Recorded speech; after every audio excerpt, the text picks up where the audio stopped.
लिखा है मत्ती 15:13 में, हर पौधा जो मेरे स्वर्गीय पिता ने नहीं लगाया, क्या लिखा है, उखाड़ा जाएगा। राइट, उखाड़ा जाएगा। अब इसको देखो, लिखा है उखाड़े हुए पौधे।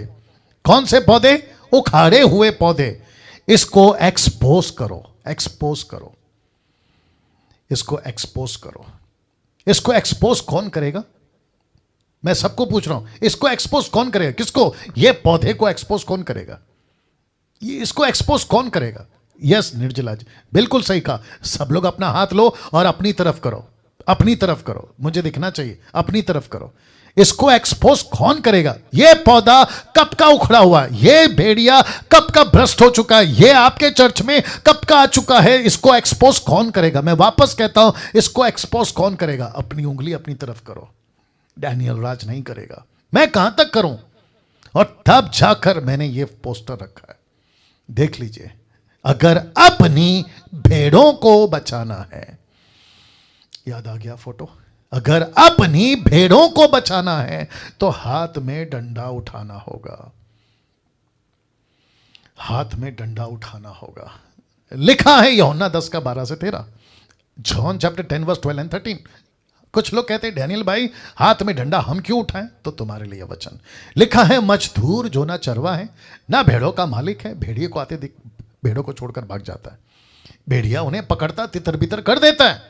अब इसको देखो, वह इसलिए भाग जाता है, कौन? चरवा। वो इसलिए भाग जाता है कि वह मजदूर है और उसको भेड़ों की चिंता नहीं। लेकिन यीशु कहता है 10:15 में, इसी में कहता है, मैं भेड़ों के लिए अपना प्राण दे देता हूं। I give my life for the sheeps. Yeshu तो भेड़ों के लिए मर गया, तो क्या आप डंडा भी नहीं उठा सकते? यीशु जान दे गया, आप एक छोटा सा वीडियो नहीं बना सकते? यीशु क्रूस पे मर गया इस भेड़ियों को, शीप को इस भेड़िए से बचाने के लिए, ताकि शीप सुरक्षित रहे। यीशु ने जान दे दी।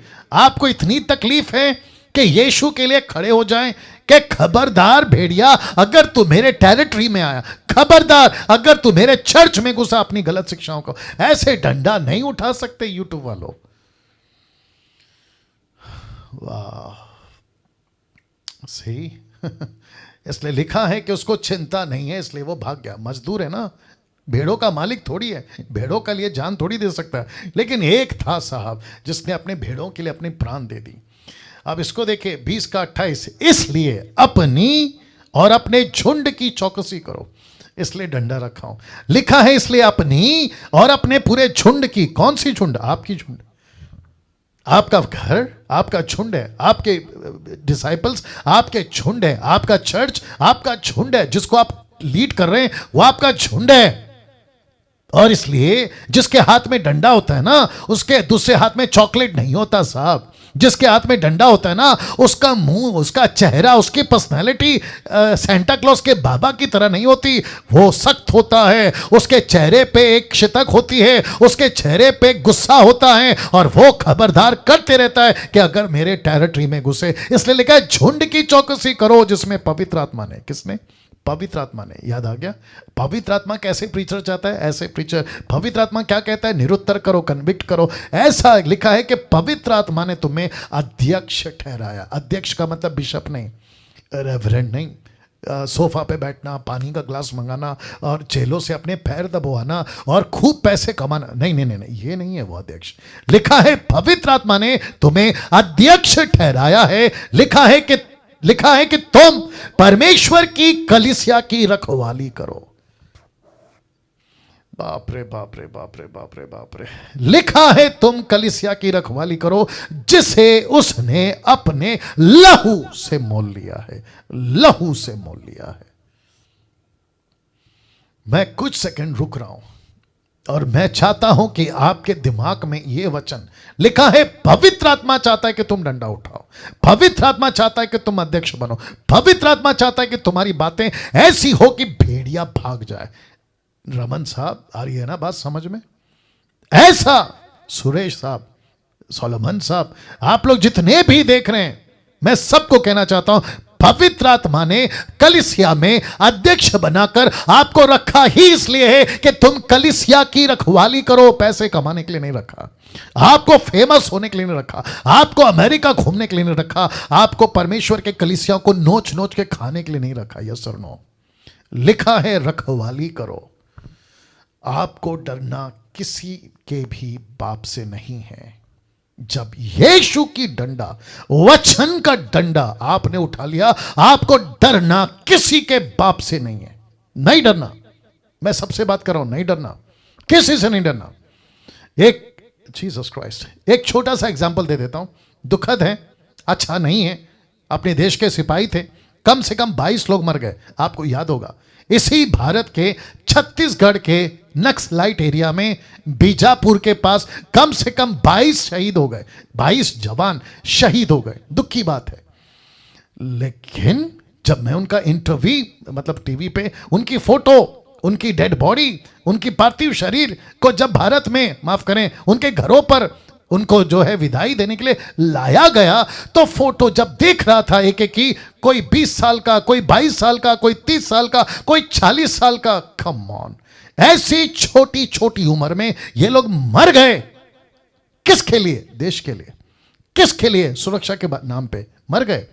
तब मैं सोचा क्या हासिल किया इन्होंने, क्या क्या कर रहे थे? सुरक्षा कर रहे थे, नक्सलाइट से बचा रहे थे देश को, और जिसके चलते जान दे दी। उनके घर के लोगों को पूछेंगे ना कि भाई आपका बेटा मर गया, भाई मर गया, आपका पति मर गया, दुख है, वो क्या कह रहे होंगे? वो यही कह रहे होंगे देश के लिए मर गया। तब मेरी बत्ती जली। सोचिए, आप और मैं पृथ्वी पर जीते हैं, यीशु के सेवक बन गए, और ऊपर से कितनी शिकायत है, मेरा नौकरी नहीं है, मैं क्या करूं, मेरे पास पैसा नहीं है, मैं क्या करूं, मेरा हेल्थ का प्रॉब्लम है, मैं क्या करूं। अगर ऐसा उनकी उम्र में सोचा होता तो वो देश की रक्षा कहां से करते, बताइए? यहां पे हम लोग दुख उठाकर परमेश्वर के लिए सेवा करने के बजाय शिकायतें कर रहे हैं, शिकायतें। वाह। फिर कहते हैं कल को मर गए तो घर का क्या होगा, फैमिली का क्या होगा, इसका क्या होगा, उसका क्या होगा। जो मर गए 22 लोग, उन्होंने एक बार भी सोचा होगा? छोटे छोटे बच्चे हैं उनके, उन्होंने सोचा होगा मेरी लड़की का स्कूल का क्या होगा, फीस का क्या होगा, इसका क्या होगा, उसका क्या होगा। आपको पता है वो किसके सारे छोड़ के गए देश के? वो सारे लोग जो मर गए यहाँ के देश के नागरिकों के हाथों, या फिर यहाँ की गवर्नमेंट के अथॉरिटी के हाथों। अब आप सोच के देखो, हम किसके लिए मर रहे हैं? ऊपर के गवर्नमेंट के कारण। हम किसके लिए मर रहे हैं? यीशु जो हमारा राष्ट्रपिता, पति, या किंग का किंग, राजाओं का राजा, उसके लिए मर रहे हैं। कम ऑन, किसी के बाप से नहीं डरना, किसी के बाप से नहीं डरना। सेवा करना है, डंके की चोट पे करो। तभी लिखा है प्रकाशित वाक्य 21:28 में, डरपोक या डरपोकों, टोटल नहीं डाला हूं, सिर्फ इतना टुकड़ा डाला हूं, डरपोकों उस झील में मिलेगा जो आग और गंधक से जलती रहेगी। ये दूसरी मृत्यु है। तो ये कौन से डरपोक हैं? ये वो नहीं है जिनको बाहर भूत बंगला या फिर छुड़ैल या दुष्टात्मा, ना ना ना, ये वो डरपोक है जो वचन से डरते हैं। यीशु ने क्या कहा? अगर मनुष्य के सामने मेरा इनकार करोगे तो मैं पिता के सामने तुम्हारा इनकार करूंगा। याद आ गया कि नहीं आ गया?